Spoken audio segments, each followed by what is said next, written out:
Hi friends, welcome to Kamadhenu Akshayam. நம்ம இன்றைக்கி பார்க்க போகிறது கொங்கு ஸ்டைல் கத்திரிக்காய் தக்காளி பஜ்ஜி எப்படி பண்ணுறதுன்னு பார்க்கலாங்க.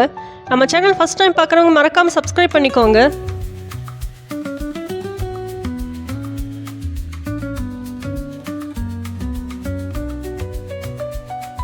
நான் இன்றைக்கி கத்திரிக்காய் 1/4 கிலோ எடுத்திருக்கேங்க. இது மாதிரி சின்ன சின்னதாக கட் பண்ணி தண்ணியில் போட்டு வச்சிடலாம், அப்போ தான் கருக்காமல் இருக்கும். நாட்டு தக்காளி 1/4 கிலோ எடுத்துக்கலாம். நம்ம கத்திரிக்காய் எவ்வளோ எடுக்கிறோமோ அதே அளவுக்கு தக்காளியும் எடுத்துக்கலாம், அப்போ தான் டேஸ்ட்டு நல்லாயிருக்கும். இப்போ செய்ய ஆரம்பிச்சிடலாம். ஒரு கடாயில் 2 டேபிள் ஸ்பூன் எண்ணெய் விட்டுக்கலாங்க. எண்ணெய் காஞ்சிருச்சு, கடுகு உளுந்தம் பருப்பு சேர்த்துடலாம். 2 மீடியம் சைஸ் பெரிய வெங்காயம் கட் பண்ணி வச்சுருக்கேங்க, அதை சேர்த்துடலாம். 2 வரமிளகா சேர்த்துக்கலாம். கூட கொஞ்சம் கருவேப்பிலை சேர்த்துக்கோங்க, நான் இன்றைக்கி சேர்க்க மறந்துட்டேன். வெங்காயம் நல்லா கலர் மாதிரி வரட்டுங்க, அது வரைக்கும் வணக்கி விட்டுக்கலாம். இப்போ தக்காளியை சேர்த்துடலாம்.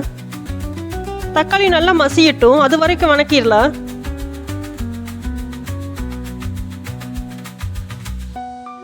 கொஞ்சமாக மஞ்சத்தூள் சேர்த்துக்கலாங்க, ரொம்ப கொஞ்சமாக சேர்த்துனா போதும். இந்த டிஷ் நல்லா ரெட் கலராக இருந்தால் சூப்பராக இருக்கும்.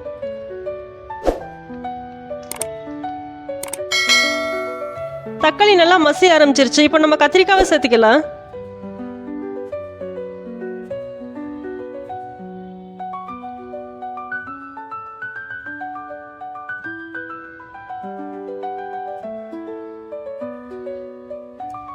காய்க்கு தேவையான உப்பு சேர்த்துடலாங்க.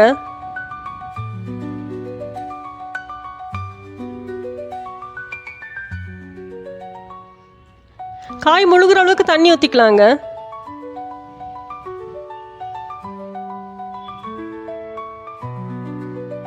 அவ்வளோதான், இதை மூடி வச்சிடலாம். காய் நல்லா வேகட்டும்.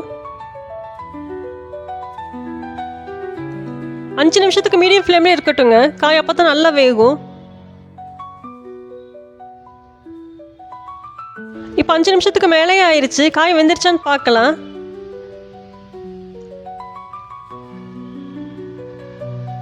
கத்திரிக்காய் நல்லாவே வெந்துருச்சுங்க, போதும். ஸ்டவ் ஆஃப் பண்ணிடலாம். இது நல்லா ஆறட்டுங்க, அரைச்சிடலாம். ஒரு 90% அரைச்சாலே போதும், அப்போ தான் நல்லா டேஸ்ட்டாக இருக்கும். அவ்வளோதான், நம்ம கொங்கு ஸ்டைல் கத்திரிக்காய் தக்காளி பஜ்ஜி சூப்பராக ரெடி ஆயிடுச்சு. நீங்களும் செஞ்சு சாப்பிட்டு பாருங்கள். வீடியோ பிடிச்சிருந்தா லைக் பண்ணுங்கள். காமதேனு அக்ஷயத்துக்கு சப்ஸ்கிரைப் பண்ணுங்கள். தேங்க்ஸ் ஃபார் வாட்சிங்.